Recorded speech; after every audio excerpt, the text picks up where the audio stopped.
রিয়াদ আর তিমির বন্ধুত্বও। একটা ছোট্ট গ্রামে থাকত রিয়াদ নামের এক ছেলে। সে ছিল খুবই দয়ালু আর প্রাণবন্ত। কিন্তু তার একটা দুঃখ ছিল, তার কোনো বন্ধু ছিল না। সে সব সময় ভাবত, ইস, যদি একটা বন্ধু পেতাম যার সঙ্গে খেলতে পারতাম। একদিন বিকেলে বৃষ্টির পর রিয়াদ বাড়ির পাশে বড় আমগাছটার নিচে একটুখানি কাঁদতে থাকা একটা ছোট বেড়াল ছানা দেখতে পেল।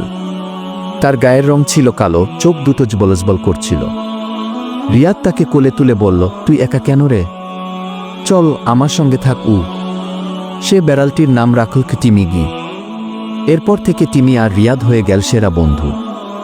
রিয়াদ যখন খেলত, টিমি লাফিয়ে লাফিয়ে তাকে অনুসরণ করত। রিয়াদ যখন দুঃখ পেত, টিমি পাশে বসে থাকত। টিমি যখন মিউ মিউ করে ডাকত, রিয়াদ বুঝে যেত সে খেতে চায়। একদিন রিয়াদ স্কুল থেকে ফিরছিল, হঠাৎ এক কুকুর তাকে তাড়া করল। সে খুব ভয় পেয়ে গেল। ঠিক তখনই টিমি ঝাঁপিয়ে পড়ল কুকুরটার সামনে।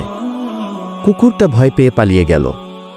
রিয়াদ টিমিকে জড়িয়ে ধরল আর বলল, তুই শুধু একটা বেড়াল না, তুই আমার সাহস, আমার সত্যিকারের বন্ধু। তারপর থেকে গ্রামের সবাই বলতো, রিয়াদ আর টিমি এক হৃদয়ে দুই বন্ধু। শেষ। শিক্ষা: ভালোবাসা আর বন্ধুত্বের কোনো ভাষা হয় না।